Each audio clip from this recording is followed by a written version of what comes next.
Queridas companheiras e queridos companheiros, meu querido companheiro Jean Paul Prates, presidente da Petrobras, nossa querida governadora Raquel Lira, governadora do estado de Pernambuco, também o nosso querido prefeito de Recife, nosso companheiro João Campos, companheiros deputados federais aqui presentes, companheiras deputadas aqui presentes, companheiros funcionários da Petrobras, diretor da Petrobras, companheiros deputados estaduais, companheiros e companheiras vereadores, trabalhadores e trabalhadoras.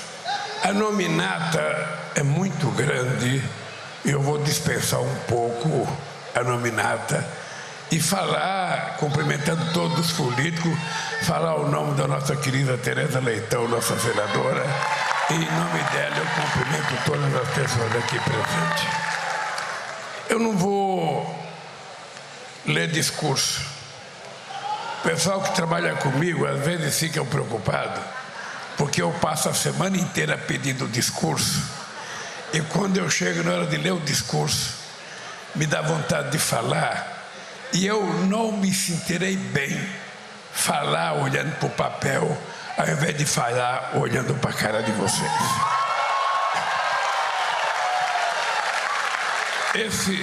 Esse dia, ele é muito importante. Ele é muito importante para o Brasil, ele é muito importante para a Petrobras, ele é muito importante para Pernambuco, ele é muito importante para o povo trabalhador brasileiro, ele é muito importante pessoalmente para mim. Esta história de fazer essa refinaria aqui é uma história que talvez pouca gente conheça. A primeira vez que eu discuti essa refinaria aqui, o Eduardo Campos não era governador de Pernambuco, era governador o Jabas Vasconcelos. E eu tinha uma reunião com o Jabas Vasconcelos e ele me falou então da refinaria. E ele me falou o seguinte: o país ou a empresa que quiser funcionar ou financiar, eu aceito, ou quiser fazer parceria. O Tasso Gereissati, na época, também queria no Ceará, e ele me levou para jantar comigo uma vez no Itamaraty, o diretor da grande empresa de petróleo da Arábia Saudita. E eu só dizia o seguinte: quem colocar dinheiro vai ganhar. Não era licitação não, era quem colocasse dinheiro ia ganhar parceria. Acontece que depois que eu tive a conversa com o Chaves, com o Jabas Vasconcelos, o Chaves veio para o encontro comigo para discutir política industrial em Pernambuco, parceria. E na conversa com o Chaves eu disse para ele se ele não tinha interesse em construir uma parceria conosco para construir uma refinaria em Pernambuco. O Chaves, se vocês não conheceram, era uma das pessoas mais entusiastas do mundo que eu conhecia. Ele nunca dizia não, tudo para ele era assim, mesmo que no dia seguinte ele não fizesse o que ele comprometeu. Bem, e por que eu queria fazer uma parceria com a Venezuela? Era porque o Brasil tinha um superávit comercial com a Venezuela de quase 4 bilhões de dólares. E relação comercial entre os dois países é bom quando você vende, mas você tem que comprar. É como se fosse uma avenida de duas mãos. Você compra e você vende, e você tem um comércio equilibrado. Você não tem uma diferença de prejuízo para um país todo ano, como a Venezuela tinha com o Brasil. E como a Venezuela não oferecia nada para a gente comprar, eu então tive a ideia de que, por exemplo, a Venezuela é detentora, possivelmente, da maior quantidade de petróleo, sabe, dos países do mundo inteiro. Eu falei, então, nós vamos comprar petróleo seu para poder fazer a refinaria. Fizemos o acordo. Acontece que a Petrobras e a PDVSA eram duas noivas bonitas, muito grandes, e nunca concordaram com a nossa ideia. Chegou um dia numa reunião que eu e o Chaves, com o Gabriele e com o presidente da PDVSA, a gente ameaçou mandar os dois embora. Nós vamos mandar embora porque a gente decide e vocês não cumprem. E não cumprem porque cada um tinha que defender os interesses da sua empresa, os interesses da sua diretoria e os interesses do país.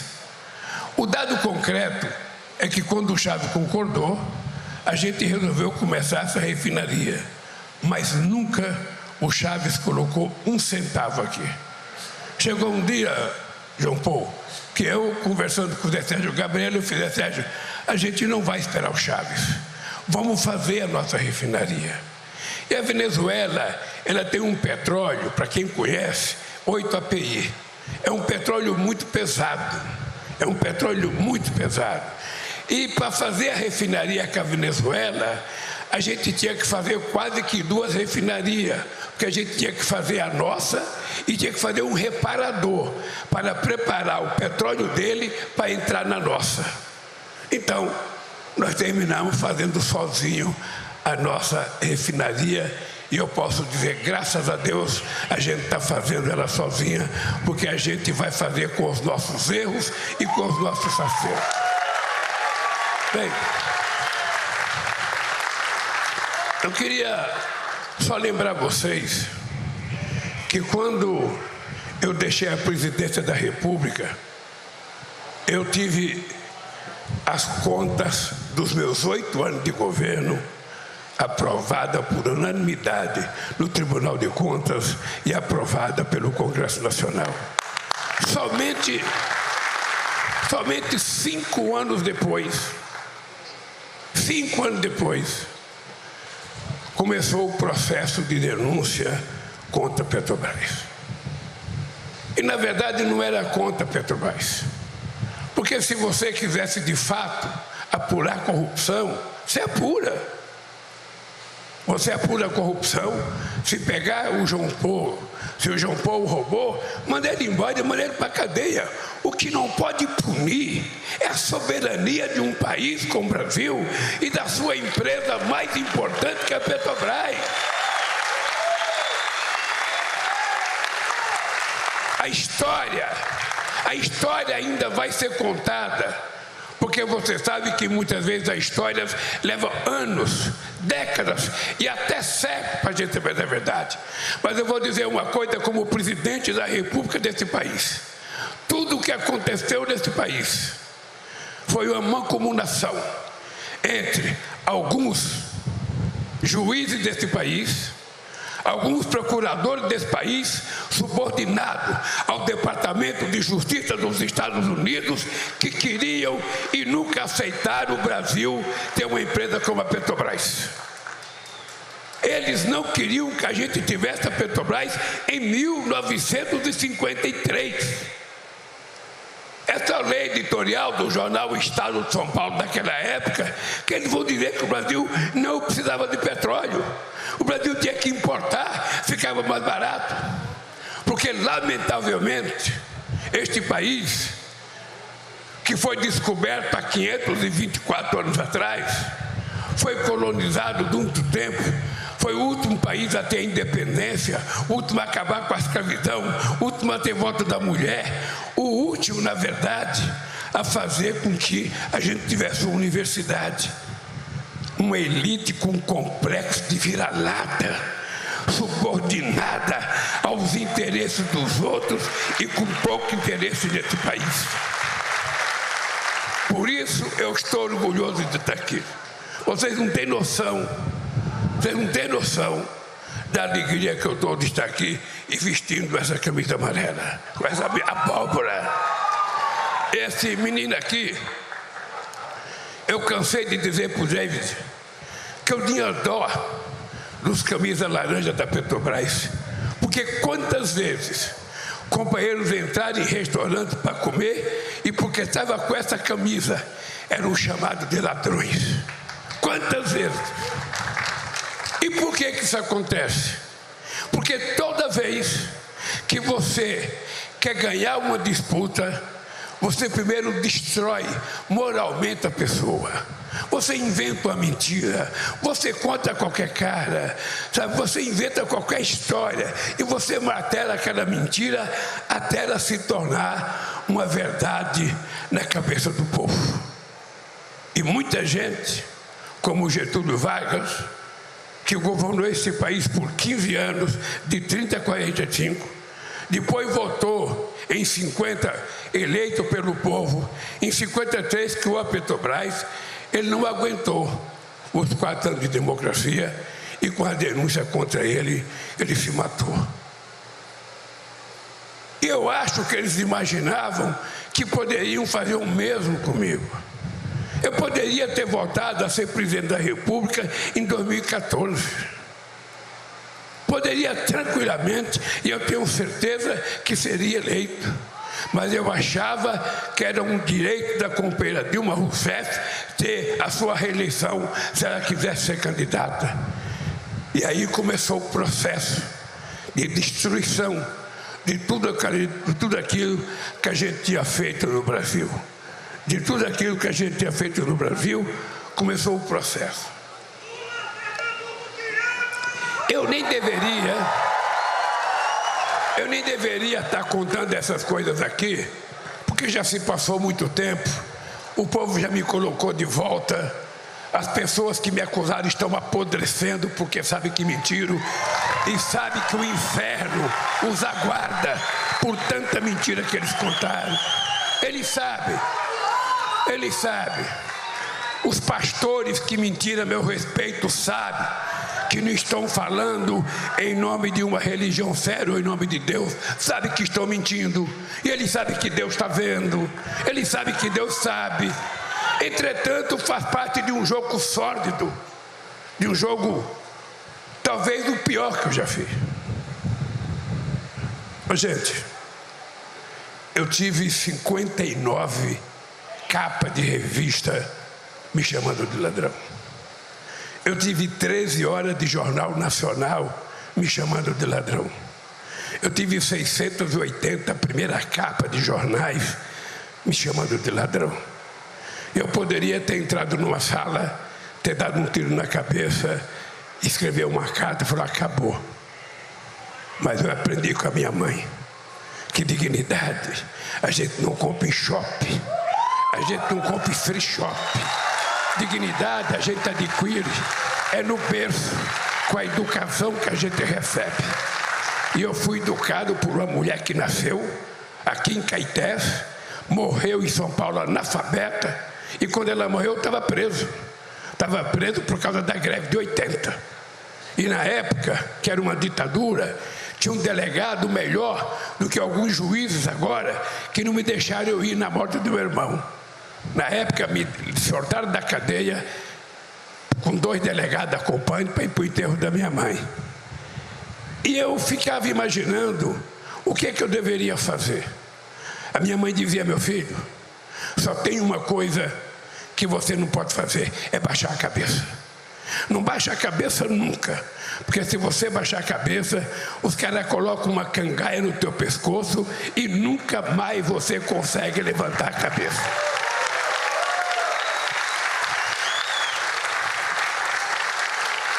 Essa história é importante contar para vocês, porque já houve 2 burrices feitas com relação a mim. Em 80, eu tinha uma greve que estava acabando. A greve já estava com 17 dias lá nos metalúrgicos do ABC. Estava totalmente paralisada. E aí os militares que governavam o Brasil naquela época acharam que me prendendo acabaria com a greve. O que aconteceu? A greve que estava só com 41 dias, durou 41 dias. E muitas vezes, advogado foi na cadeia, Dom Paulo Evaristo Arne foi na cadeia, advogados, Antônio Vilela foi na cadeia me visitar e falava, Lula, para com essa greve para você sair da cadeia, para com a greve. Eu dizia, não paro com a greve. Só paro com a greve se eles atenderem a pauta de reivindicação que foi aprovada em Assembleia. Senão, para que eu sou dirigente sindical? Bem, Depois de 41 dias, eles me liberaram. E aí depois, a greve já tinha acabado, porque eles prometeram mandar trabalhador embora sem direito e sem justa causa, com 30 dias de greve. E agora aconteceu a mesma coisa. Eles me prenderam, achando que vamos prender esse bundão aí, ele vai fazer que nem os outros, ele vai chorar na cadeia, ele vai pedir água, ele vai pedir, sabe, para ir para casa, ele vai dizer que tem filho. Eles se esqueceram que a minha mulher morreu por causa deles. Eles se esqueceram. Mas eu estava muito tranquilo. E chegaram para mim e fizeram uma proposta de acordo. Ô Lula, se você aceitar, a gente tira você daqui. Você vai para casa com uma tornozeleira e você fica livre. E eu falei, duas coisas você tem que aprender. Eu não troco a minha dignidade pela minha liberdade. Segunda coisa, eu não sou pombo correio e a minha canela não aceita tornozeleira. E a terceira coisa é que a minha casa não é prisão. Então é o seguinte, quem me prendeu, arque com as consequências que um dia vai ter que rever a posição. E a posição foi revista. E eu estou aqui. O único brasileiro eleito presidente da República, 3 mandatos.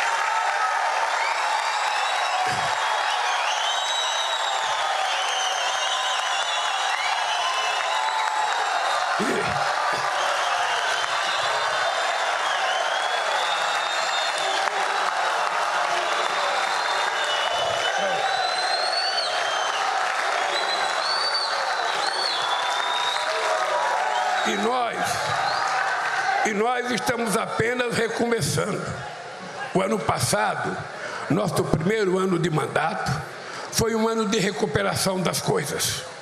Sabe quando você chega no seu roçado, está cheio de carrapicho, está cheio de cupim, e você precisa retirar tudo aquilo, você precisa fazer o manejo da terra, você tem que arar, né, Zé Maria? Você tem que arar essa terra, você tem que adubar essa terra. Depois que você aduba, você pega e joga a semente.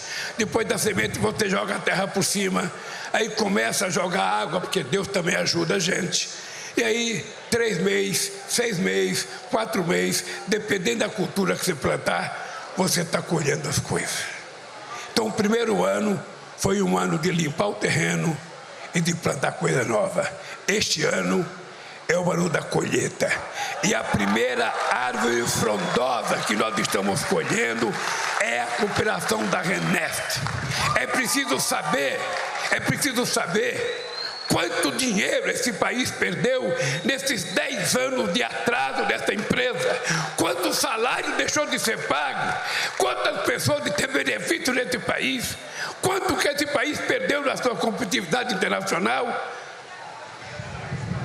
Até chegar ao ponto da gente eleger um psicopata para ser presidente desse país da República.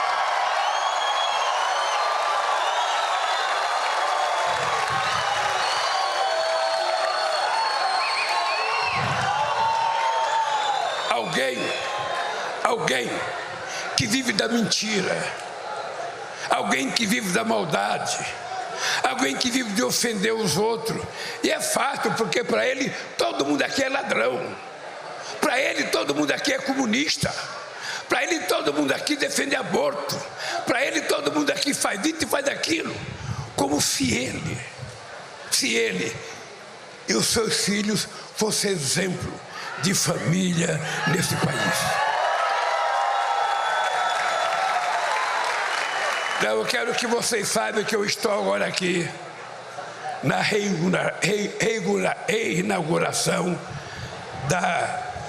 da parte 2 dessa refinaria. Vocês não se esqueçam do que disse o João Paulo. Essa refinaria, quando ela estiver funcionando totalmente, ela vai faturar 100 bilhões de dólares por ano. 100.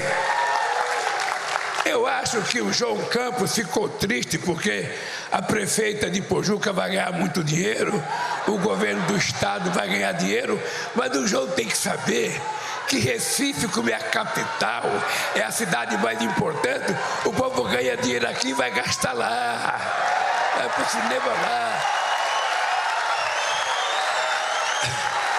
E eu quero dizer para vocês, eu ainda vou vir aqui dar início à construção de navios no estaleiro Atlântico Sul.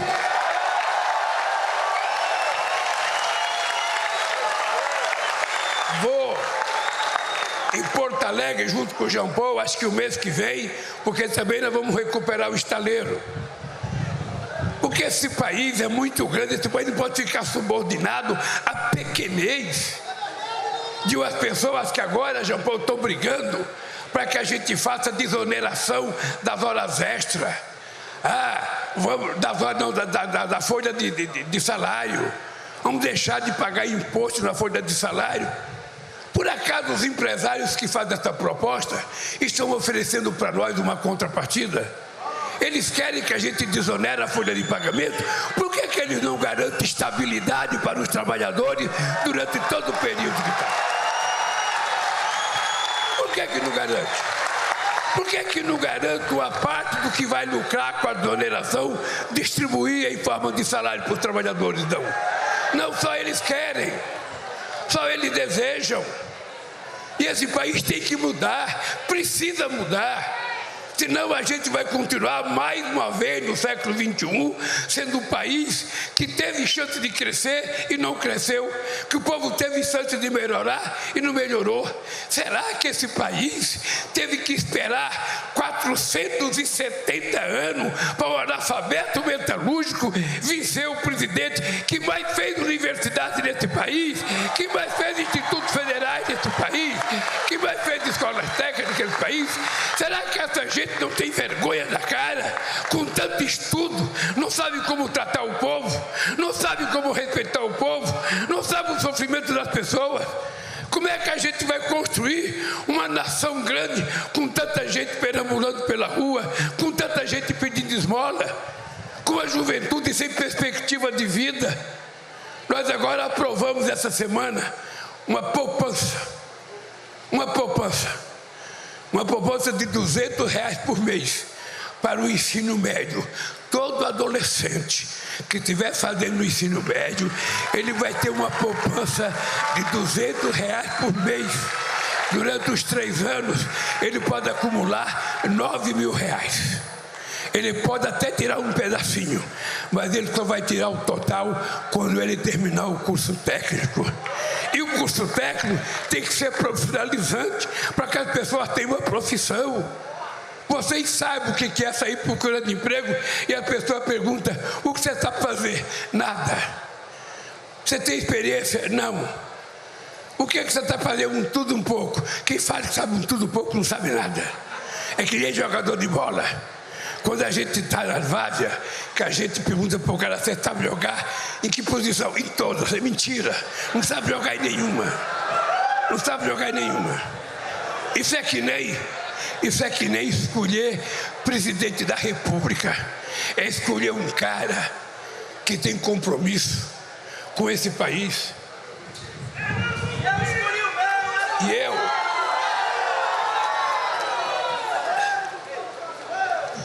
logo na posse da Raquel, eu vim a Pernambuco e eu falei para Raquel, não se importe porque você não é do meu partido e nem porque você não esteve na minha base na campanha. Não se importe. A minha relação com você será a relação de um presidente da República do Brasil com uma governadora do estado. E além de respeitar a sua vitória, eu respeito o desejo do povo de Pernambuco que escolheu você para ser governador. Que você não vai ter problema durante a gestão. Certeza que ela tem orgulho. Seria bom que ela governasse na época do Bolsonaro. Seria bom. Pergunte para qualquer governador da Bahia. Pergunte para qualquer governador governador da Bahia, do Nordeste, qual foi o inferno deles? Era o inferno. Era como se fosse o capeta negando pão para pessoas que precisavam, pisando pão. E eu quero dizer para vocês, eu votei. Votei porque vocês quiseram que eu votasse. Votei porque vocês me colocaram aqui. E votei para fazer a gente ter orgulho outra vez. A gente vai votar aumentar o salário mínimo. A gente vai votar aumentar a folha de salário das pessoas. A gente vai votar gerar emprego de qualidade. A gente vai fazer mais 100 institutos federais nesse país e mais universidades. Hoje daqui amanhã eu vou na Bahia. Já fui na Bahia lançar o Instituto Tecnológico Aeroespacial, que é uma coisa extraordinária, num terreno doado pela nossa aeronáutica. Amanhã, depois de participar com a Raquel aqui do ato da Escola de Sargento, eu vou ao Ceará, vou a Fortaleza levar o ITA, o Instituto Tecnológico da Aeronáutica, que é um centro de excelência desse país, que forma parte dos melhores engenheiros da história desse país. Nós vamos levar para o Ceará. Por que o Ceará? Porque nós queremos premiar o Ceará, que é o estado que tem a melhor qualidade de ensino fundamental desse país, e porque 40% dos jovens que fazem vestibular para ir para o ITA são cearenses. Então nós vamos levar o ITA, mas não vamos parar por aí. Se prepare, porque com essa história de hidrogênio verde, se prepare, porque com essa história de transição energética, de transição ecológica, de transição climática, fique com certeza, não há na face da terra nenhum país que possa chegar perto da competitividade do Brasil. Nenhum país. E nós, João Paulo, vamos utilizar esse momento histórico da humanidade e vamos dizer o seguinte: esse país não quer ser exportador de hidrogênio verde. Quando você estiver produzindo hidrogênio verde em Pernambuco, quando estiver na Bahia, sabe quem vai comprar? A Petrobras. Porque ela vai ser uma grande consumidora de energia limpa e verde nesse país. A siderúrgica quer produzir aço verde, venha para o Brasil. Quem quer produzir, que é a fábrica limpa, venha para o Brasil. A gente está aberto para receber com o coração de brasileiro, que é o povo mais alegre, mais extraordinário do mundo, mesmo com essa praga solta por aí. Mas a gente sabe. Então, companheiros e companheiras, é o seguinte: eu estava muito emocionado. Eu acho que eu não chorei porque eu chorei antes. Porque eu sei o que vocês passaram. Eu sei o que eu passei. E eu sei o que você passou, David. Eu sei o que o Sindicato dos Petroleiros e a FUP passaram. Eu sei. Veja, e, João Paulo, uma coisa que você tem que fazer, cara. Uma coisa que você tem que fazer. Tente descobrir cada funcionário que foi mandado embora daqui e traga ele de volta para cá.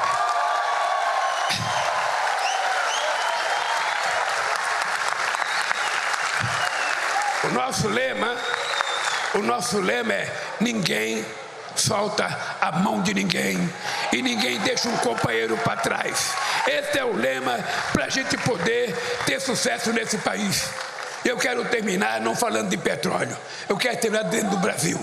Pode ter certeza, eu tenho mais 3 anos de mandato e vai acontecer muita coisa boa nesse país, muita coisa boa nesse país, pode ficar certo. Eu não votei para fazer o mesmo, eu votei para fazer mais.